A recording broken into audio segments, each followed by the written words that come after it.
Read the Bible in 1 year with The Treasured Word. May 26th. 2 Samuel chapters 9 through 11, verse 27. David and Mephibosheth. David asked, "Is there anyone still left of the house of Saul to whom I can show kindness for Jonathan's sake?" Now there was a servant of Saul's household named Ziba. They summoned him to appear before David, and the king said to him, "Are you Ziba?" "At your service," he replied. The king asked, "Is there no one still alive from the house of Saul to whom I can show God's kindness?" Ziba answered the king, "There is still a son of Jonathan, he is lame in both feet." "Where is he?" the king asked. Ziba answered, "He is at the house of Machir son of Ammiel in Lo-Debar." So King David had him brought from Lo-Debar, from the house of Machir son of Ammiel.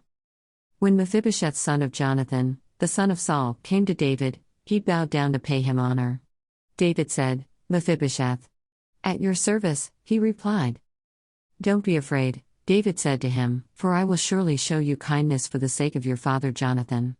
I will restore to you all the land that belonged to your grandfather Saul, and you will always eat at my table."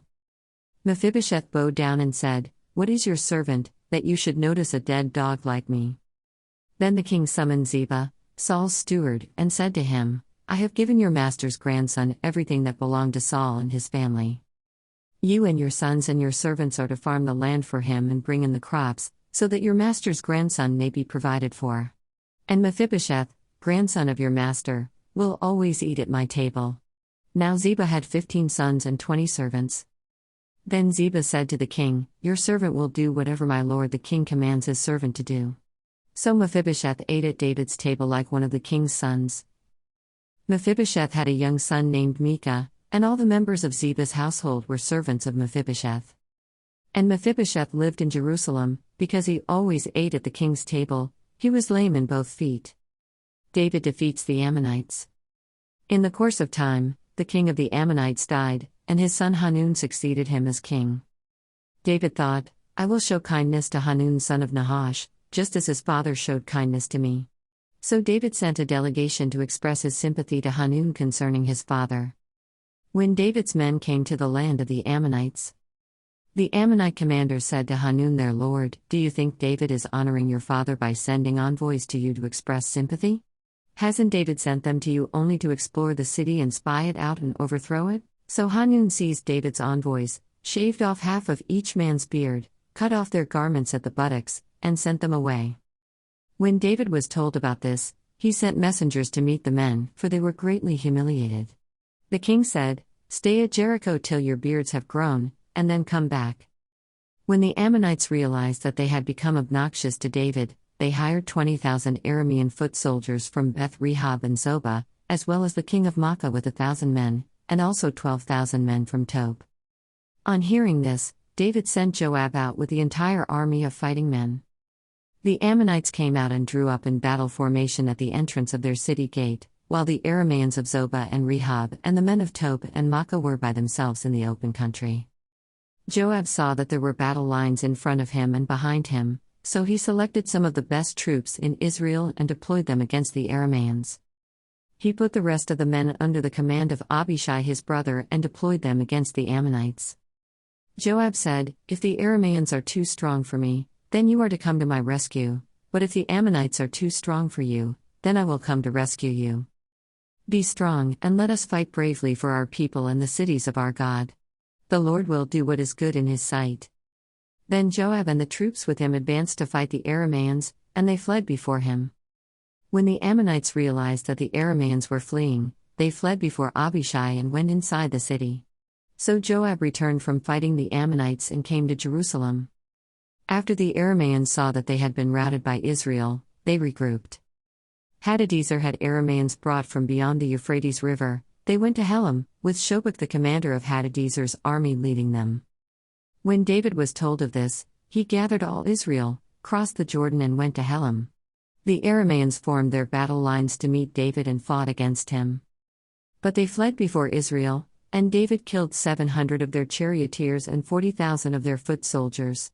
He also struck down Shobach the commander of their army, and he died there. When all the kings who were vassals of Hadadezer saw that they had been routed by Israel, they made peace with the Israelites and became subject to them. So the Arameans were afraid to help the Ammonites anymore. David and Bathsheba.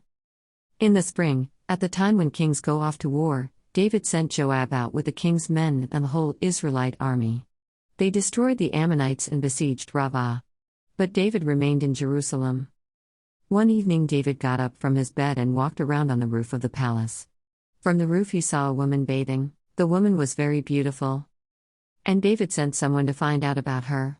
The man said, "She is Bathsheba, the daughter of Eliaman, the wife of Uriah the Hittite." Then David sent messengers to get her. She came to him, and he slept with her. Now she was purifying herself from her monthly uncleanness, then she went back home. The woman conceived and sent word to David, saying, "I am pregnant."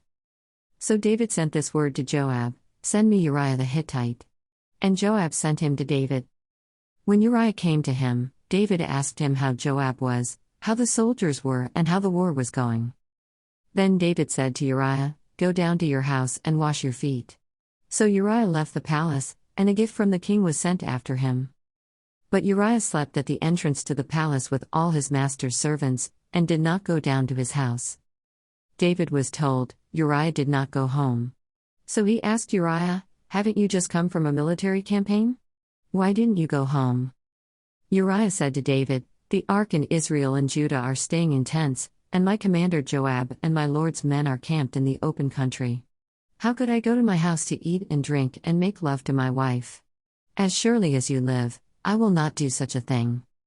Then David said to him, "Stay here one more day, and tomorrow I will send you back." So Uriah remained in Jerusalem that day and the next. At David's invitation, he ate and drank with him, and David made him drunk. But in the evening Uriah went out to sleep on his mat among his master's servants. He did not go home. In the morning David wrote a letter to Joab, and sent it with Uriah. In it he wrote, "Put Uriah out in front where the fighting is fiercest. Then withdraw from him so he will be struck down and die." So while Joab had the city under siege, he put Uriah at a place where he knew the strongest defenders were.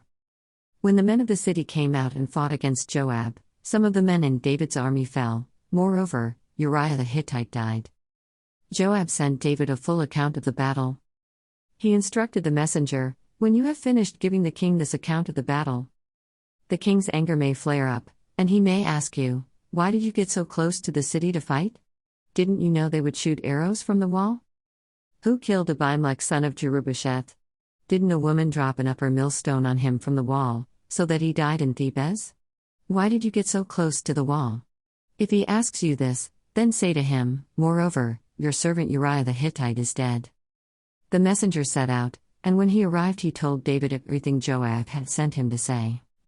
The messenger said to David, "The men overpowered us and came out against us in the open, but we drove them back to the entrance of the city gate. Then the archers shot arrows at your servants from the wall, and some of the king's men died. Moreover, your servant Uriah the Hittite is dead." David told the messenger, "Say this to Joab, 'Don't let this upset you, the sword devours one as well as another.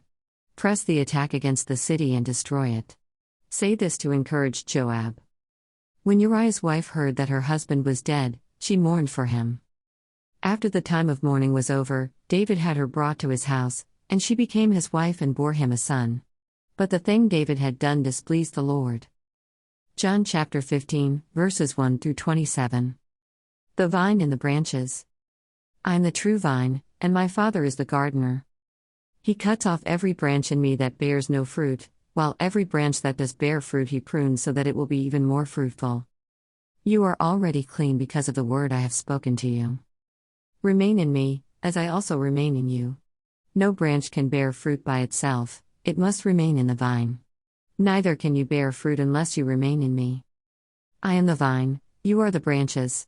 If you remain in me and I in you, you will bear much fruit. Apart from me you can do nothing. If you do not remain in me, you are like a branch that is thrown away and withers. Such branches are picked up, thrown into the fire and burned. If you remain in me and my words remain in you, ask whatever you wish, and it will be done for you. This is to my Father's glory, that you bear much fruit, showing yourselves to be my disciples. As the Father has loved me, so have I loved you. Now remain in my love. If you keep my commands, you will remain in my love, just as I have kept my Father's commands and remain in his love. I have told you this so that my joy may be in you and that your joy may be complete. My command is this: love each other as I have loved you. Greater love has no one than this, to lay down one's life for one's friends. You are my friends if you do what I command. I no longer call you servants, because a servant does not know his master's business. Instead, I have called you friends, for everything that I learned from my Father I have made known to you. You did not choose me, but I chose you and appointed you so that you might go and bear fruit, fruit that will last, and so that whatever you ask in my name the Father will give you. This is my command: love each other. The world hates the disciples. If the world hates you, keep in mind that it hated me first. If you belong to the world, it would love you as its own.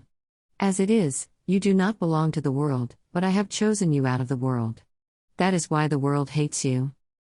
Remember what I told you: a servant is not greater than his master. If they persecuted me, they will persecute you also. If they obeyed my teaching, they will obey yours also. They will treat you this way because of my name, for they do not know the one who sent me. If I had not come and spoken to them, they would not be guilty of sin, but now they have no excuse for their sin. Whoever hates me hates my Father as well. If I had not done among them the works no one else did, they would not be guilty of sin. As it is, they have seen, and yet they have hated both me and my Father. But this is to fulfill what is written in their law: they hated me without reason, the work of the Holy Spirit. When the Advocate comes, whom I will send to you from the Father, the Spirit of truth who goes out from the Father, he will testify about me. And you also must testify, for you have been with me from the beginning. Psalm chapter 119, verses 49 through 64. Zion. Remember your word to your servant, for you have given me hope. My comfort in my suffering is this: your promise preserves my life. The arrogant mock me unmercifully, but I do not turn from your law. I remember, Lord, your ancient laws, and I find comfort in them. Indignation grips me because of the wicked, who have forsaken your law. Your decrees are the theme of my song wherever I lodge. In the night, Lord, I remember your name, that I may keep your law. This has been my practice: I obey your precepts. Head. You are my portion, Lord, I have promised to obey your words. I have sought your face with all my heart: be gracious to me according to your promise. I have considered my ways and have turned my steps to your statutes. I will hasten and not delay to obey your commands. Though the wicked bind me with ropes, I will not forget your law. At midnight I rise to give you thanks for your righteous laws. I am a friend to all who fear you, to all who follow your precepts. The earth is filled with your love, Lord, teach me your decrees. Proverbs chapter 16, verses 1 through 3. To humans belong the plans of the heart, but from the Lord comes the proper answer of the tongue. All a person's ways seem pure to them, but motives are weighed by the Lord. Commit to the Lord whatever you do, and he will establish your plans. Thanks for reading along with The Treasured Word. See you tomorrow.